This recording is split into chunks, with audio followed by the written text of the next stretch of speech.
नमस्कार, श्री स्वामी समर्थ. कसे आहात ताईंनो? आशा व्यक्त करते छान असाल आणि मकर संक्रांतीचा सण अगदी छान पद्धतीने पार पडला असेल. सर्वांना मकर संक्रांतीच्या खूप साऱ्या शुभेच्छा. तिळगुळ घ्या आणि गोड गोड बोला. हे वर्ष तुम्हाला सुख समाधान ऐश्वर्य धन प्राप्त लाभो आणि उत्तम छान असं आरोग्य लाभो हीच ईश्वरचरणी स्वामी महाराजांकडे प्रार्थना करते. तर आहे ना बघा, मी इथे नमस्कार केला, सुगड पूजन वगैरे माझं सकाळी झालं आणि त्यानंतर मी नमस्कार केला आणि गोलूनीही माझं बघून नमस्कार केला. आणि त्यानंतर आपण सुगड पूजन जेव्हा करतो ते झाकून ठेवायचं असतं. आता काय हे तर काय मला माहीत नाही, पण माझी मम्मी किंवा आत्या जे कोणी पूजायचं ना ते झाकून ठेवायचे नेहमीप्रमाणे. मग मीही तसंच केलं.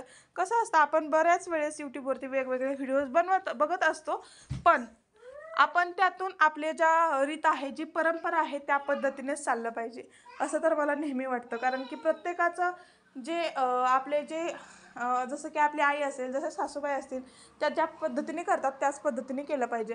आता तुम्ही म्हणाल हे सगळं काय दाखवते मध्येच, तर हे जे आहे ते आम्ही आता सातारला आलो आहे. म्हणजे माझे जे सगळे नातेवाईक आहेत तर तुम्हाला सगळ्यांना माहिती आहे ते सातारमध्ये आहेत. मी ते सुगड पूजन वगैरे केलं, पण मला संक्रांतीचा जो सण आहे तो साजरा करण्यासाठी मला सातारला जायचं होतं. मग आम्ही सातारला निघालो. आता जाता जाता देगाव फाट्यावरती हे शॉप आहे आणि इथे आल्यानंतर बरेच छान असे फर्निचर होते, टेबल खुर्ची. आता हे कशासाठी बघितलं तर आहे ना, आज तनूचा बड्डे आहे. तनूचा बड्डे हा 14 जानेवारीलाच असतो. मग आहे ना तिला एक छान असं गिफ्ट घ्यायचं होतं, तर ती बोलली होती मावशी मला टेबल किंवा खुर्ची असं पाहिजे, टेबल खुर्ची अटॅच असलं तरीही चालेल. मग आहे ना त्या पद्धतीने आम्ही ते बघितलं, पण आहे ना आम्हाला नेता नव्हतं आलं, कारण की टू व्हीलरवर म्हटल्यावर नसतं नेता आलं. त्यामुळे ना आम्हाला त्यांनी घरी सोडलं आणि तिथे छान असे उत्तम क्वालिटीचे देवघरही होते. छान वाटलं बघून, पण खूप मोठे होते आणि माझ्या घरात ती एवढी जागा पुरणार नाही म्हणून मी घेतलं नाही. बघूयात म्हटलं नंतर. आणि छान असं डेकोरेशन वगैरे, तनूचे पप्पा, मी, निकिता असे जे आम्ही सगळे घरात होतो तेवढ्यांनी म्हणून छान फुगवले. आणि जिचा बड्डे तिने पण फुगवले आणि निकिताबाईने सगळे फुगं जे आहेत भिंतीला चिटकवले आणि मस्त असं डेकोरेशन केलं अगदी घरच्या पद्धतीने, साध्यासुध्या पद्धतीने. आता बघा, तनूचं जे गिफ्ट आहे ते वेदिकाचे आजोबा, वेदिकाचे पप्पा हे सगळेजण तनूला गिफ्ट आणायला गेलते. आणि बघा किती छान गिफ्ट आहे. याच्यावरती ABCD. हां, काय काय आहे वेदिका याच्यावर? हां, गिफ्ट आहे आणि हे तनूला खूप आवडलं, हो ना? हां, तनूला खूप आवडलं आणि ती आहे ना खूप आवडीने, तिचं एक्सप्रेशन खूप असा वेगळा होता, तिला आवडलं. आणि तिला बोललो होतो आम्ही याच्यावरती केक कट करूयात. पहिल्यांदाच म्हणजे तुझ्यासाठी हा टेबल आहे आणि केक आहे ना ह्याच्यावरतीच कट करूयात. तर ती बोलली नको. तिने मग आपलं जे घरातली खुर्ची वगैरे असती त्या साहित्यात तिने केक कट करायला घेतलं आणि मग केक कट केला आणि छान अशा तिने ना अभ्यास करायला घेतला. आणि आजच हे हिचं गिफ्ट हे आलं स्क्रीनचं, ही पाटी अँड पेन्सिल असं आहे. याला काय बोलतात माझ्याही लक्षात नाही त्याचे ओल्ड जे आहेत ते, तर तुम्ही सांगू शकता की नक्की काय बोलतात. तिने ना लगेच त्याच्यावरती अभ्यास करायला घेतलं आणि पतंग आणल्या होत्या. आता मकर संक्रांत आहे म्हटल्यावर सर्वजण पतंग उडवतातच. आकाशाकडे बघणं ह्याला जास्त शुभ मानलं जातं मकर संक्रांतीच्या या काळात. तर आहे ना ते पतंग घेऊन वेदिका किंवा नन्नी हे जे आहेत त्या रडत होत्या. त्याच्यामुळं वेदिकाचे पप्पा पतंग घेऊन असे उडवत होते आणि त्यांना खेळत होते.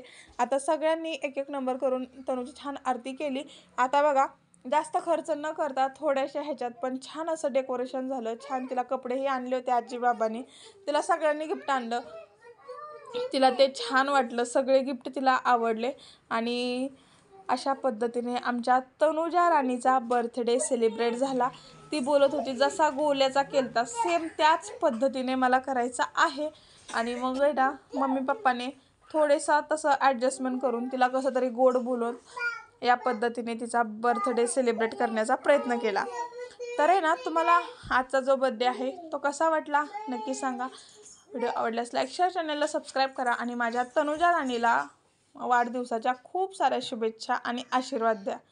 तर आहे ना तुम्हा सर्वांना पुन्हा एकदा मकर संक्रांतीच्या खूप साऱ्या शुभेच्छा. तिळगुळ घ्या आणि गोड गोड बोला. तर आहे ना आमच्या तनुजा राणीचा बर्थडे आणि मकर संक्रांतीचा सण खरंच खूप छान वाटतं. हे सगळा योग जो आहे तो एकाच दिवशी बघताना. कधी कधी मकर संक्रांत ही 15 जानेवारीला येते, मग त्या दिवशी तनुच्या बर्थडे दिवशी भोगी येते म्हणजे 14 जानेवारी. असं कधीतरी कदाचित होतं, एकदाच झालं होतं खरं तर तिच्या जन्मानंतर. आणि तिचा जो बर्थडे आहे तो 5वा आहे, त्याच्यामुळं थोडासा छान करण्याचा प्रयत्न केला तिच्या मम्मी पप्पाने. यानंतर सगळ्यात शेवटी मी तिचं औक्षण केलं, तिला छान शुभेच्छा दिल्या. आणि तुम्हा सर्वांना पुन्हा एकदा मकर संक्रांतीच्या खूप साऱ्या शुभेच्छा. तर आहे ना, तनुच्या बर्थडेचं जे डेकोरेशन आहे ते तुम्ही बघून घ्या, कारण की आता केक कटिंग करण्याची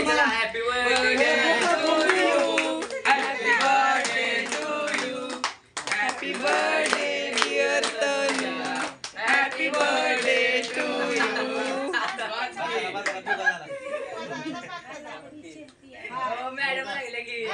तर अशा पद्धतीने माझ्या तनुचा बर्थडे झाला. तर सर्वांना श्री स्वामी समर्थ, जय जय स्वामी समर्थ. थँक्यू.